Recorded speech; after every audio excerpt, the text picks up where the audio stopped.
welcome in to another episode of Chiefs Focus Live. We've got a couple of conversations that we want to get to on the show. But first, we are going to discuss some good news coming out from the Chiefs camp / the Rashee Rice situation. For the first time in, I think, 2 months, we actually have some positive news on that front. So we'll go ahead and talk about that. Then we're going to get into some debates, which I know everybody loves listening to. My name is Quentin Morris. We got Thiz running the show in the background. And now a guy who is just ready to not hear any Chiefs news for the rest of the offseason. It's the Professor Caleb. And I think I could join you on that list. I'm going to be honest. Mm-hmm. So the good news coming out on the Rashee Rice camp is that the assault charge. That's news to me. That's news to me. That's news to me. Thank you, Thiz. The assault charges filed against Rashee Rice have been dropped by the photographer. This comes from NFL Insider. I believe it was Palisolo that first. Yeah, Tom Pelissero was the first to actually report this. There's not a ton of information, off of the reasoning why. There really is. The information is just that the charges were dropped. Yep. That's all that we have. We don't know why they were dropped. There could be a couple reasons for it. There could be that, there just isn't enough evidence for him to proceed forward with the charges. So, because if you remember, I don't know if you remember this, Caleb, but in the original report, there were eyewitnesses to some verbal altercations, but there was nobody that came forward that there were fists thrown. Exactly. Like that. So maybe any sort of security footage, may not have shown it. So this was going to quickly become a he said, she said situation. And if they were going to proceed with charges, it would have been very difficult to prove. And we just know that the system does not move forward with charges if there's no evidence to proceed with. So you can't move forward with that. So good news for the Chiefs that you sort of nipped this one in the butt early. Mm-hmm. No, I agree. I mean, again, I thought everything was kind of fishy to begin with anyway, after hearing what was going on, and people were saying, well, they did not get into altercation, like something crazy happened. And again, because of what Rashee Rice did, it seems to be angles apparently by saying comments like, well, it can't be worse than Rashee Rice and all these different things. And ultimately, he made a mistake. He's a kid. He's going to have to live with the decisions he makes, but I also believe in grace and second chances. And immediately as this happened, I thought this guy has to be dumb to be in a nightclub. But I guess he was there. I don't know what he was doing, but apparently he did nothing wrong. So it is what it is. But this is why I tell people we can't just believe in the headlines and news clippings at first. You have to wait for the information to come. And evidently, there was not enough evidence. Even the owner of the place said, he was a nice guy, didn't cause any issues. So it looks like, again, someone was either fishing or there just wasn't enough evidence. So regardless of what happened, it is what it is at this point. So at this point, people are just who don't like Rashee Rice because of what happened, just going to have to stop crying, get over it. He's on the team. So that's my whole issue. Yeah. The important thing, is that they can just move on. Rice is back here in Kansas City for the OTA stuff. So that's good. But there just hasn't been a ton of stuff on the field. Things, right? Kansas City hasn't had a lot of controversy for on the field stuff, right? There's a lot of teams right now that are struggling with contracts. We know that, you've got the Bengals with T. Higgins, you've got the Cowboys with Dak Prescott and CeeDee Lamb. Basically, anybody that's good on their team has a contract issue right now. So Kansas City doesn't have any of that. So there's not a whole lot going on in OTAs to really talk about. Just, guys catching footballs in shorts and a t-shirt, and like I'll always say, if you don't look good in shorts and a t-shirt, then what are you doing in the NFL? So I really don't care about a lot of the information like that comes out of OTAs. The one-handed catches that you've seen on you don't like those one-handed catches? Come on, man. I know you like those one-handed catches. It's just like it's shorts and a t-shirt, man. I mean, they're fun to show on a montage, but it's like, what do they really mean? They don't really mean anything. Good point. So, that's a good point. This leads me into I want to have one conversation. I think one debate. I think is what I'm up for tonight. Okay. So let's have a conversation first. It's really more of a question. Who do you think is that next tier team, that sort of up and coming team that can threaten the AFC, because we know who the main staples are, right? It's Kansas City, it's the Bengals. Some might still argue Buffalo just because of who their quarterback is. But who do you think is that next tier, that up and coming team that can shock Kansas City and can shock the AFC as a whole? That's a tough one. Just kind of pondering on this, the list I was kind of looking at. I think one team you think that could possibly scare some people could be the Pittsburgh Steelers. They have completely revamped the quarterback room. I mean, you went from Kenny Pickett and Mason Rudolph, where Herbert was there, to Russell Wilson, and now Justin Fields. And both those guys are good at two different great things. So I think the Steelers are a team where they have a great receiving core. They always bring great receivers. Their defense is not bad. They're moving. Actually, well, their defense, I think, got Patrick Queen, I believe, who's on the Ravens. So he's going to be an anchor of defense. So there's a lot of good things that are happening there with this team. And that old Roethlisberger era is gone, and they went through their woes. So I believe that they could possibly pose a threat if they can get things together. It's only going to come down to, can they score points, too? Because when they had Kenny Pickett and everything on the Steelers and everything else, it just did not work out. First-round pick plus. Send them already the Eagles. So I think the Steelers are a good one to look into, because, you know, this was a team that made the playoffs with such bad quarterback play. You know, I really like Justin Fields. I think he's really fun and exciting guy to watch. Plus, the Steelers face the Broncos this year, so if the Steelers go on and beat Denver with Russell Wilson, I think that would just be hilarious. But that would be I do think that, you know, Justin Fields to get a shot for a decent team with a decent set of receivers. We know that, their head coach is just so great. I mean, the fact that they haven't had a losing season since he's been there, is just incredible. Especially because Mike Tomlin's had to change quarterbacks, right? I mean, it's not like he walked in and it was just Ben Roethlisberger the entire time, and this is the first year without him. He had to deal with noodle arm Ben Roethlisberger for a couple years, and he still didn't have to. So also, and the way, you know, behind the scenes, we know what he's able to do, because we saw what happened when Antonio Brown got traded and that train wreck that became. So, and it's not like he just became that.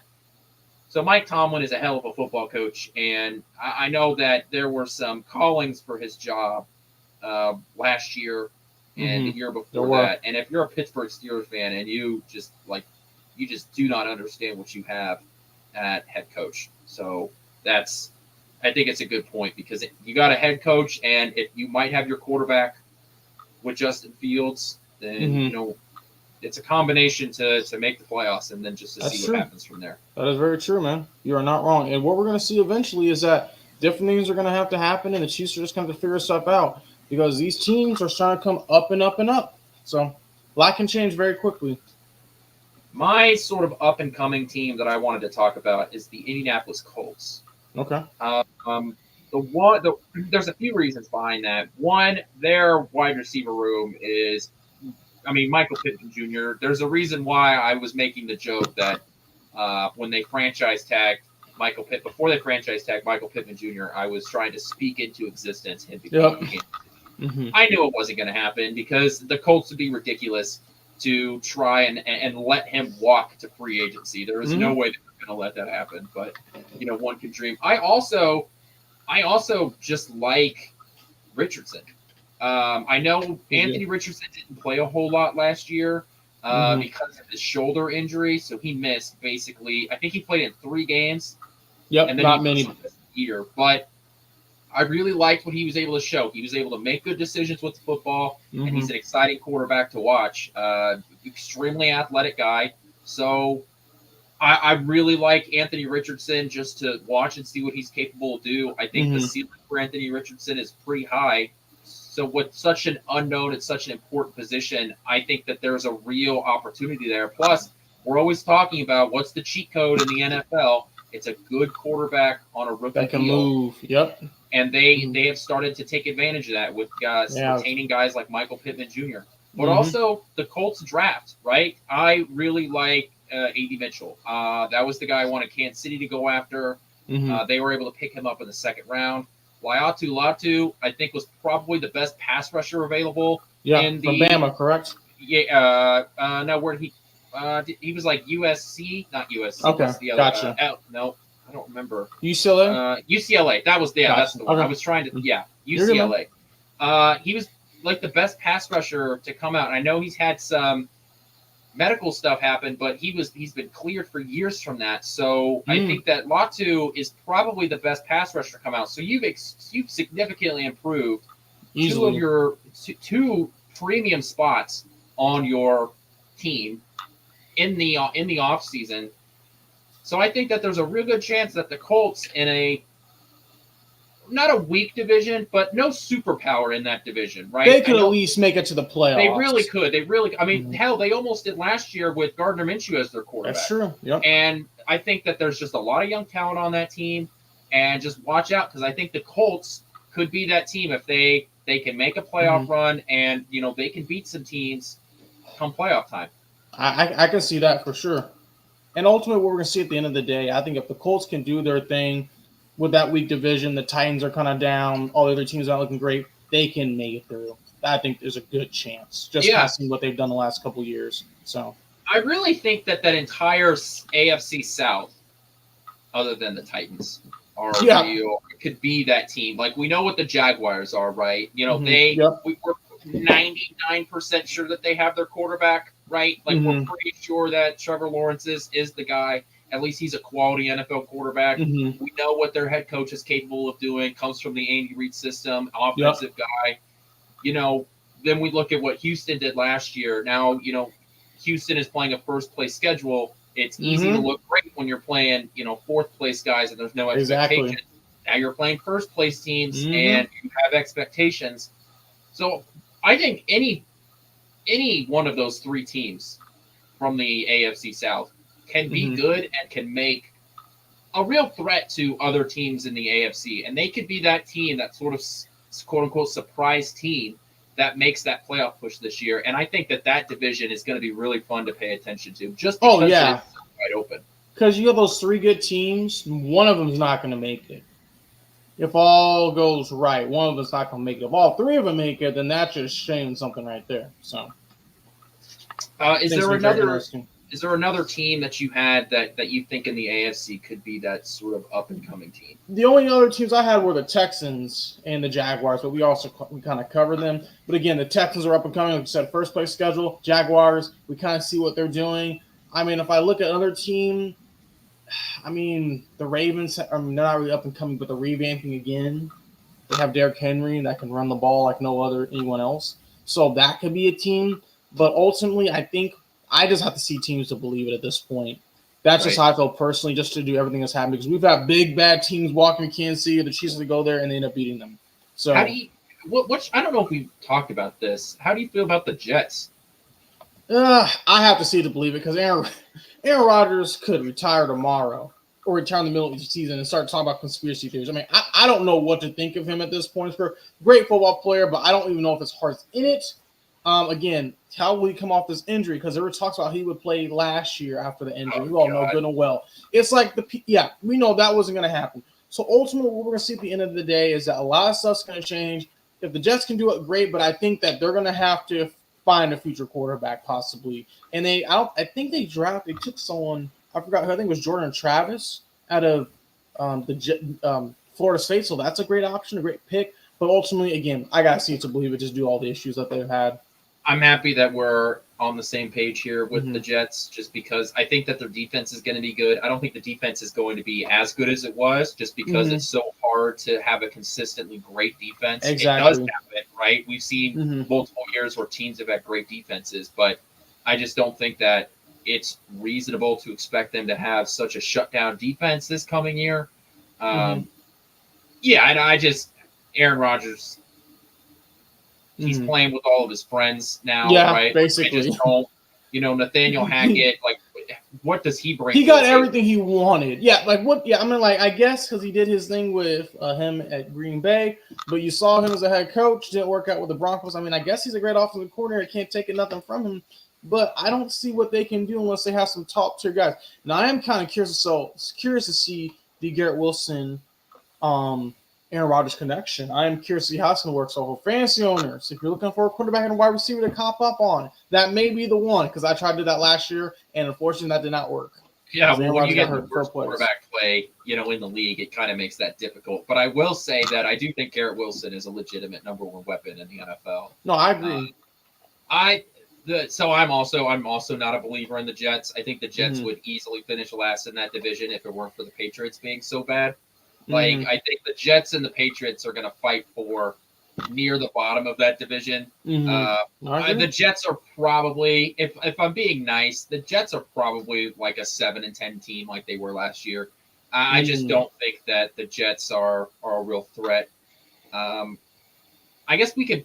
This isn't in our rundown, but I'm curious to hear your answer to it. Who do you think are the bottom feeders of the AFC? The AFC. The Patriots are number one. I gotta put the Broncos down there. I mean, I gotta see the Broncos. The Raiders, I'm gonna graduate them up a level because they've shown me some things. If you look at, let's say, who else is there I could think of? The Titans are at the bottom, rock bottom. I mean, those are some of the teams I can think of that you could just know they're not going to do much. And if they do, it's going to be extremely surprising. So I am not a believer in anything the Titans have done during this offseason. It's been. I really don't think. I think the Titans are going to be a bad football team again. They were uncompetitive in a lot of games this year. Yep. They had one of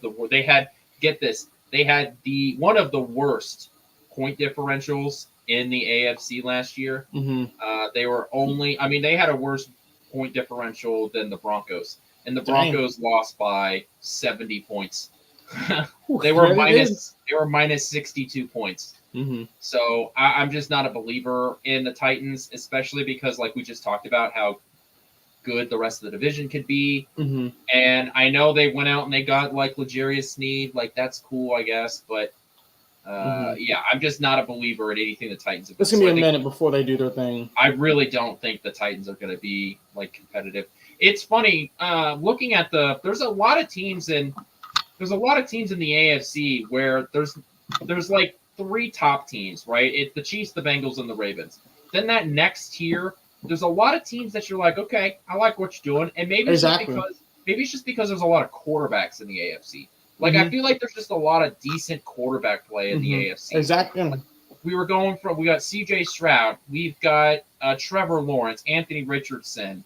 What are you going to get out of Justin Fields? Now, maybe I'm a Justin Fields. You may get a little bit, but even guys like Tua, right, with the Dolphins, like he's a good quarterback. Guy can't throw the ball when it's a brisk chilly outside, but good. You can get good quarterback play from him.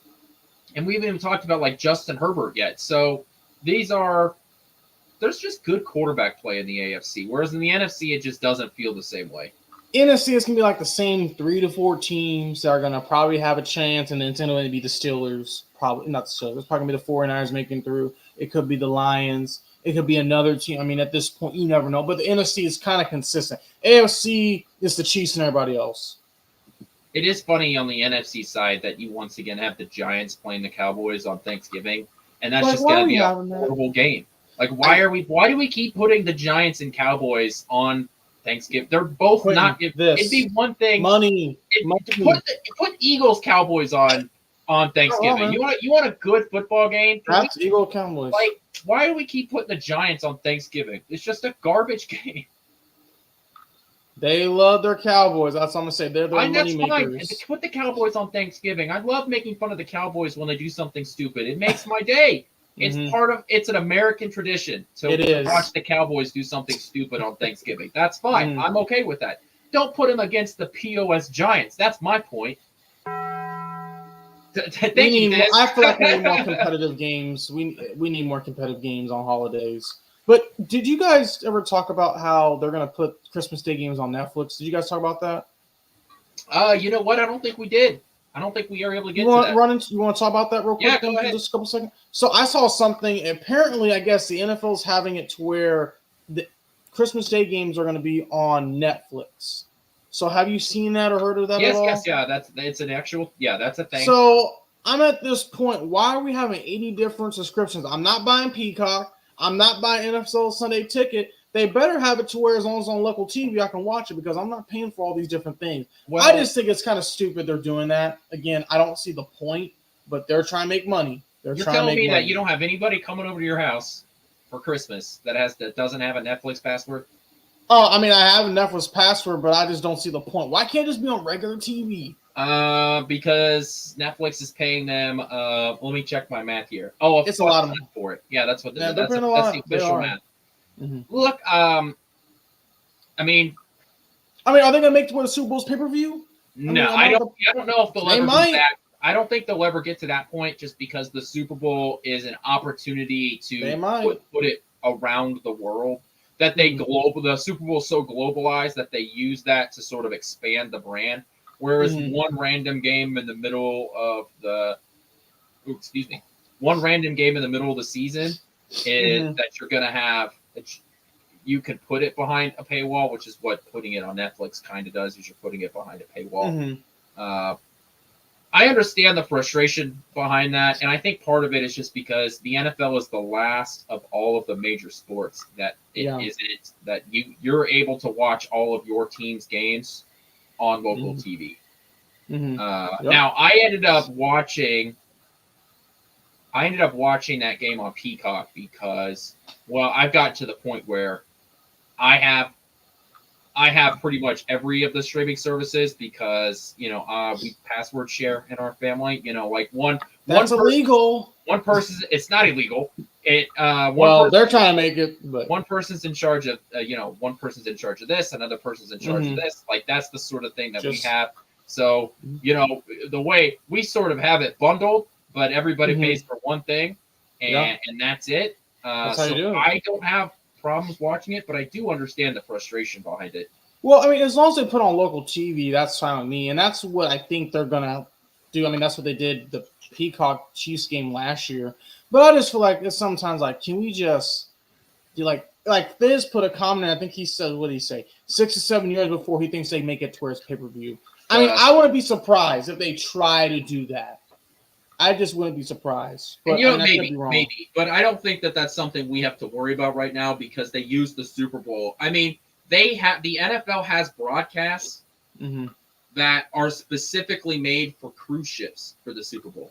Like they have a play-by-play and color commentary that is for Australia and for cruise ships. It's one that's what goes out to them. They use the Super Bowl as an opportunity to go worldwide. And if you put it on pay-per-view, you're losing a lot of that audience. And that's fair. I don't think that you have to worry about that, at least for now. Okay.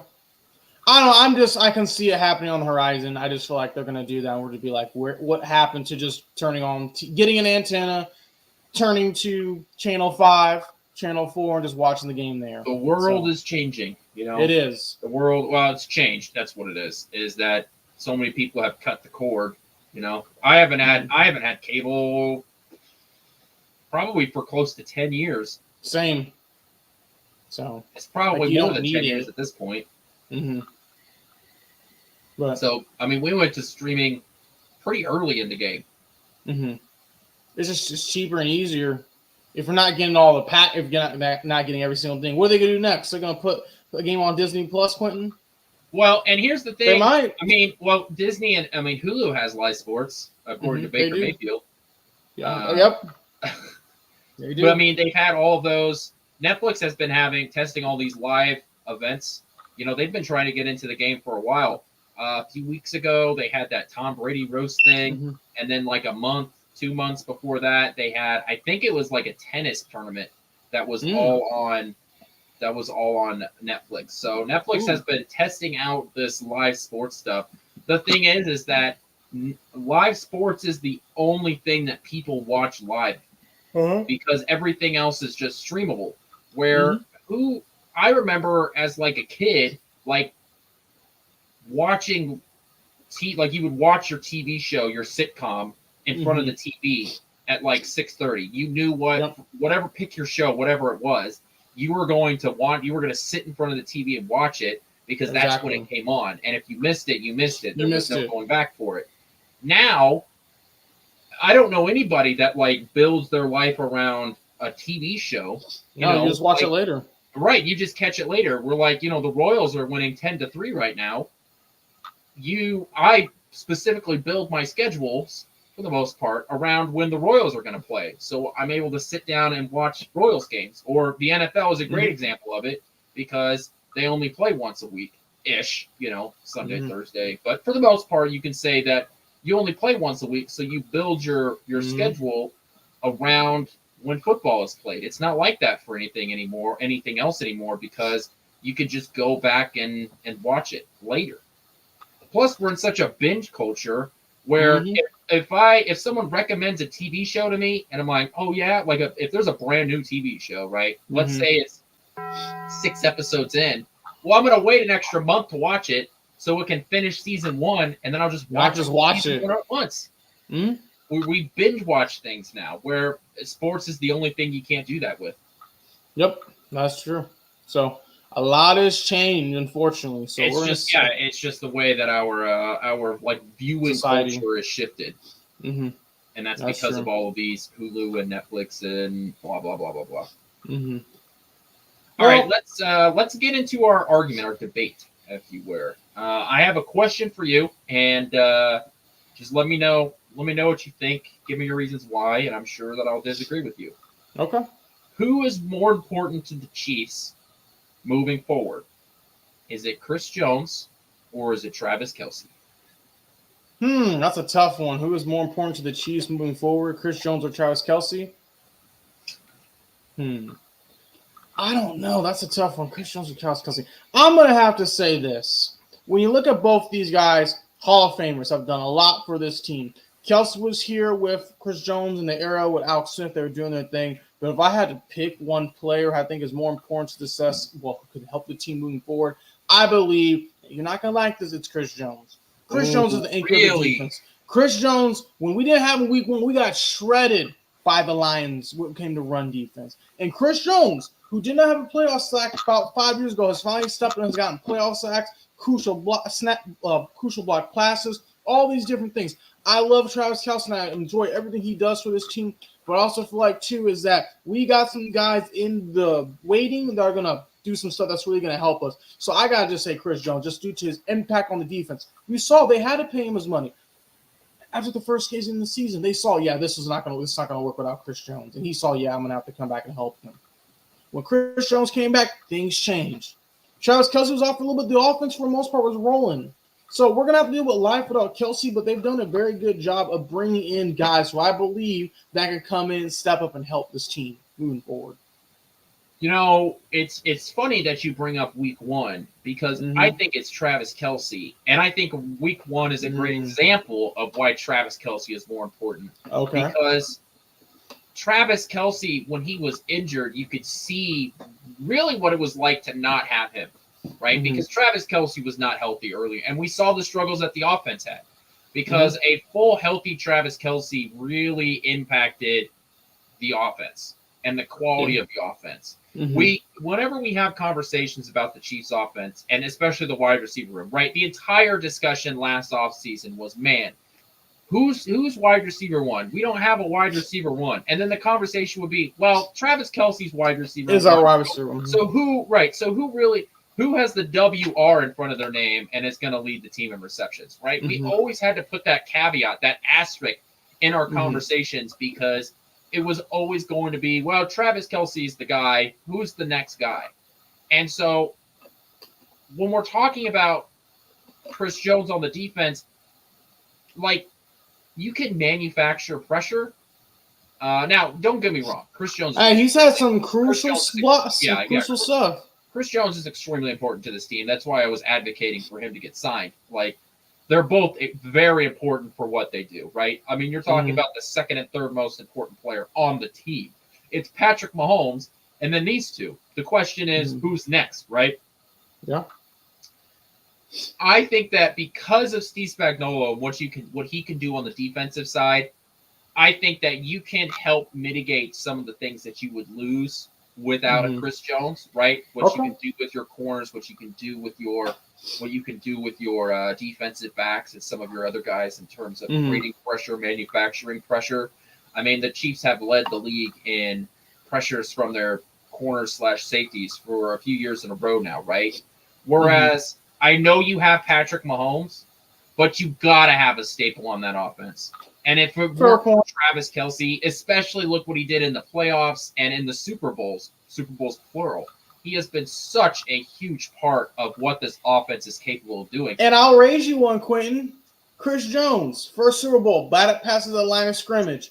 Second Super Bowl, next Super Bowl, you played the one after against, we lost to the Buccaneers. The next one against the Eagles, very great on defense. This last one, another batted passes the line of scrimmage. I'm just saying, Chris Jones you're right. And look, he had the rush. Was it a sack or a rush on Joe Burrow 2 years ago that caused the turnover, right? And allowed Kansas City to get the ball back. So look, both of these guys, I think it's a fun conversation because you really can go back and forth. It's look at this. Look at what this guy did in the playoff game. And you can come back and you could say, well, Travis Kelce was able to bust the game open in the Super Bowl. And I think it's a real fun conversation about who's more important. And I think the point of this conversation, it really shows to you that Kansas City has done such a good job of building their team around their star players and then allowing the rest of the team to sort of fill in the roles that you need for the remaining guys. That's true. So I still think it's Travis Kelce because without Travis Kelce, Patrick Mahomes would have been this last year. Patrick Mahomes would not have been able to throw the ball to anybody earlier in the year. And during the playoffs, Travis Kelce is just a different animal. He truly That's a good point. He is a different animal when he gets out there. I don't know, man. I just feel like Chris Jones has showed us, and I think Kelce can do his thing also, but I just seen when we struggle, when we don't have defensive pieces, we do not do well. And when we can't get off the field and Mahomes sitting back over there playing whatever game he's playing with the receivers on the bench, we need him out there. So that's how I see it. That's just my opinion. Well, who do you think the next important player on the defense is? Well, it was legit. Well, actually, it's Nick Bolton. Is Nick Bolton? I think Nick Bolton. Nick Bolton's our future. He's DJ 3.0. But wait, 3.0. I mean, that guy is phenomenal on multiple different levels. I think it's Trent McDuffie. I think that if JP was on, his face would get red for what I'm about to say. I think you can replace the Nick Bolton production. With what? Really? Yeah, I do. I think that once again, I don't want to degrade what Nick Bolton is able to do, what he does do. I think his football IQ is the reason why he is so trusted in that room. He was given the green dot as a rookie, right? Like there's a reason why he is given so much responsibility because he's trusted with it, right? And Spags has been able to work the defense through Nick Bolton. Okay. However, I think that having high football IQ is not something that is simply unique to Nick Bolton. And while it would be difficult, and maybe you can't find it with a rookie, maybe you have to find it with another Drew Tranquill type. You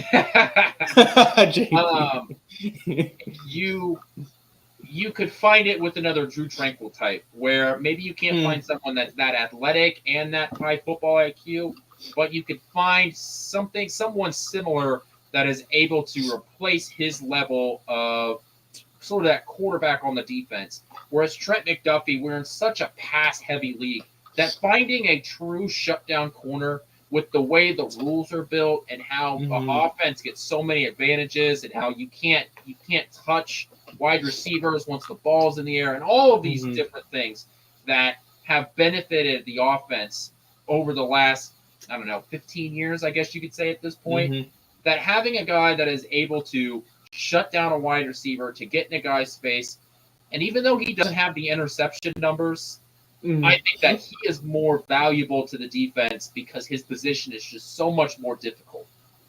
Okay. I'll give you that.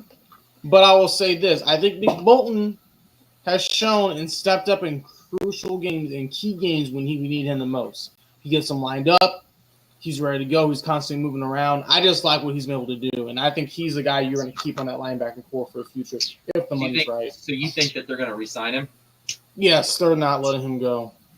I don't think that they let Willie Gay go, and I believe they brought Tranquil in a year early, and also they brought Chanel in a year or two earlier because of this. They saw it coming, but I don't think they're going to let Bolton go unless there's some crazy linebacker that falls to them. So. I do think now, obviously, money is going to determine all of this, yes, right? I think if the money is there, then I do think that they try and keep Nick Bolton. I think there's going to be a real offer on the table, right? Whereas when Willie Gay, there was never an opportunity for Willie Gay to stay here in Kansas City, right? There was never an offer put on it. There was never a negotiation process because they knew, hey, we're able to replace this production with some of our other guys. Thank you. Go get your contract with somebody else. And I think he signed exactly. Did he sign with the Titans? I don't remember. This Saints for like a 1 year. It was not much. Right. So he went off and signed with somebody else because we had guys that could replace, his production. Exactly. Where with Nick Bolton, if he's going to come in and play for past his rookie contract, I think that he would probably be able to stay if he took the fourth or fifth sort of linebacker kind of money, fourth or fifth like highest in the NFL type money. Good point. Where if Kansas City is able to keep him, I think that there's a real offer on the table. I think they're going to try to do everything they can to sign him. Steve Spagnuolo was very, very high on Nick Bolton. And now Spags, because of him being a defensive coordinator, he is not he doesn't have to be in front of the media as much, right? I know he does do like some weekly stuff, but he's not asked nearly as many questions, and you don't get to see sort of his personality as much during press conferences. Like Andy Reid, when Andy Reid talks high about a player, that doesn't necessarily mean anything. Because Andy Reid is high on all players. Everybody. He just gives everyone praise. And that's what you're supposed, as a head coach, just praise the water boy. Crap on anybody. So when Andy Reid comes up and says a ton of positive things about a guy, especially a guy that we have no context on, it's really hard to understand what does he really say. Whereas Spagnuolo, because he is in front of the media so much, when he's high on somebody, I think you can take a lot of that stuff to heart, especially when he's very specific. I think you're right about that. Right. When Spagnuolo just comes up and starts talking about giving coach speak, and he's very generic about stuff. Yep. He's just like, we like him. He's able to do what he needs to be able to do. Like, that's like whatever. But when he starts coming up and giving specific examples and specific instances as to where he's been helpful or that he has proven himself in front of them, I do think you have to take that to heart. And it was in the Super Bowl where Spags gave the story of, he was able to look at Nick Bolton and in order to tell him where to move the defense and how to move the defense to the side.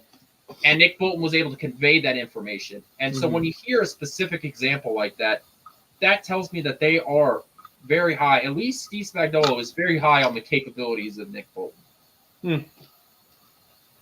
Well, I believe, again, that just shows what these guys can do week in and week out. So I'm happy with it. I would love to see them keep Bolton. But, again, it comes down to what's going to happen. So I do agree with you. I think there's a chance they have an offer from the table, but if they have to walk, they'll find someone else. So I think it's don't want to.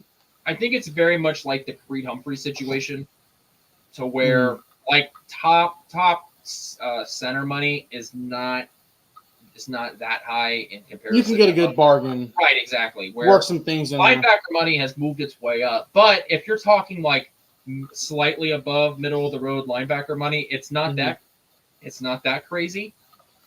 So when Creed Humphrey comes up to terms, and for all we know, they could be trying to sign these guys now. Creed Humphrey could be re-signed this offseason. That's true. When you're talking about guys like that,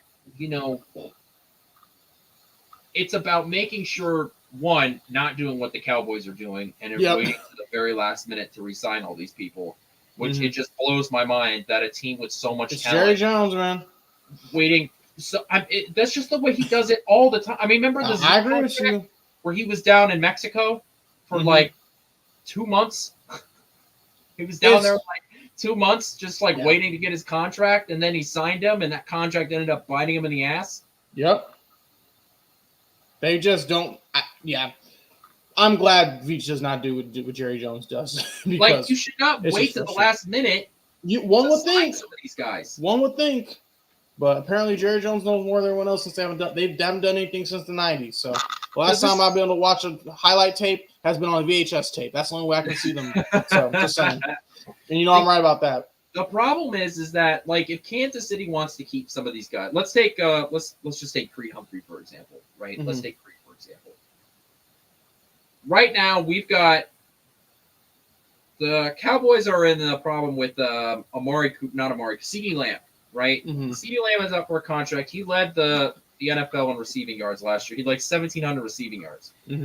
Well, you've had Amon-Ra St. Brown, who was drafted, I believe, a year after he was. That sounds about right.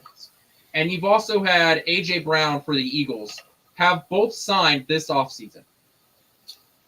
So that means CeeDee Lamb, who led the league in receptions last year, is now going to want more than what these guys just signed with. Well, and that's why you get it out of the way. Yeah, Justin Jefferson and Jamar Chase are also on the books and are able to get new contracts. Now, when Justin Jefferson signs, I don't think that CeeDee Lamb is going to get more than him. But what it does is it's gonna shift the ceiling higher, and so you can find a nice comfortable spot right here. Plus, guys like Brandon Ayuk, he might, probably not, but he might get a new contract. So someone's gonna pay him, right? So the money keeps going up and up and up, and it's like how do you think that this is good team building? Whereas it's Jerry Jones, man. I know. Whereas Kansas City, for example, whether it's Nick Bolton or Creed Humphrey, you would want to re-sign some of these guys early because you're negating that. You're giving guys the opportunity, pen on paper, you sign right now, and you're guaranteeing yourself tens of millions of dollars. And it's hard to turn that down, especially when, maybe you come from you're more than likely coming from a family that's never seen that kind of money before. There's a good setting chance. Yourself up for generational wealth, and there's no guarantee that you're going to get a bigger contract down the road, right?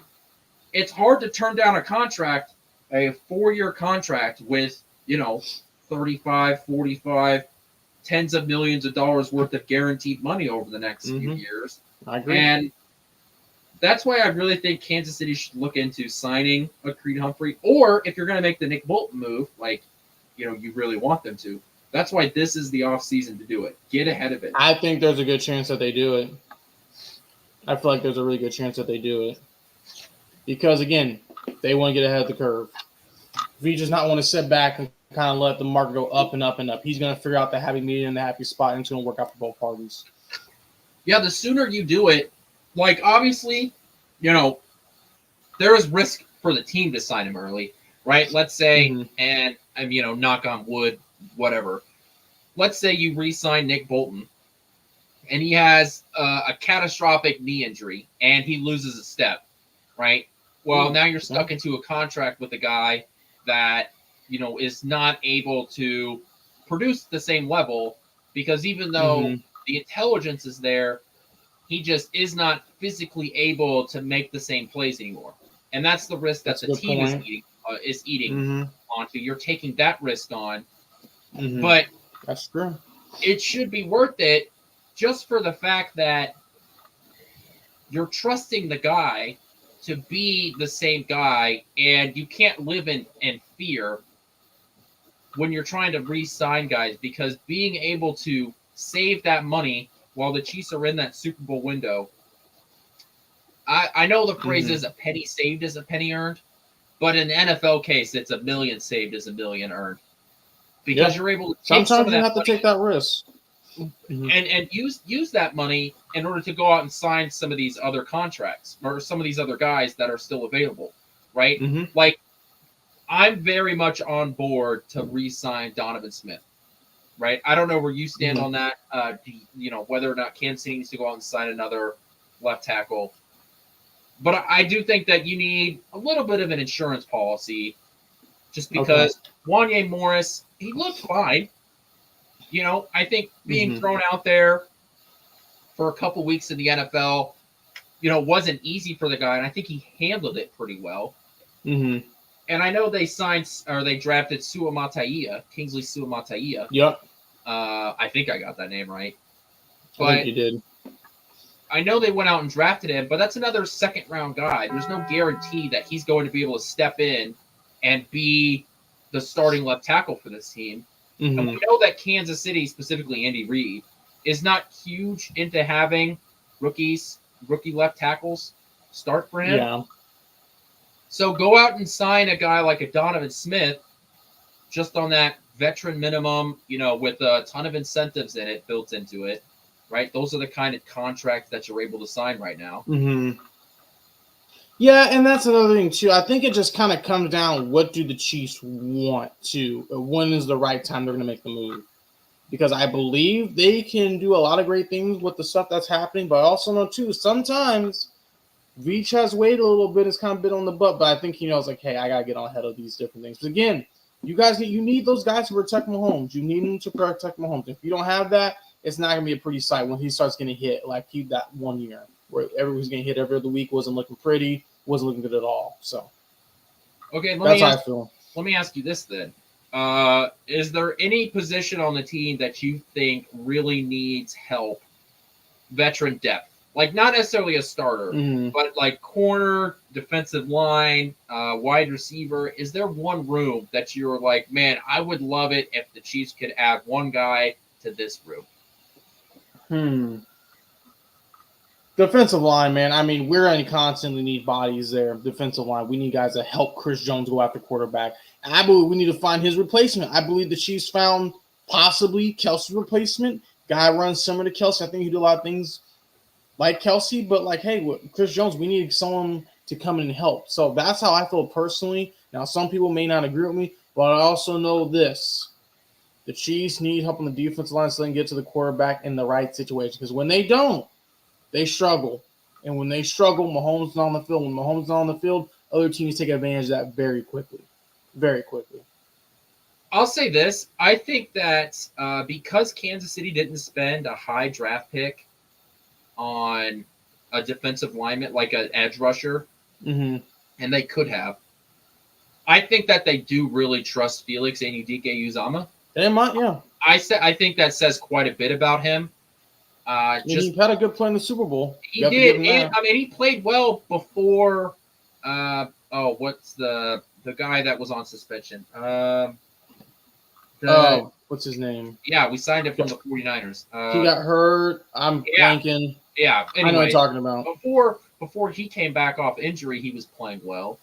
I know this put in the chat. Yeah, Charles Omenihu. Yeah, Omenihu. Yep. Yeah, I think that what I would have said that, but because I think that they're because what we see from Felix, I think that they should be fine there.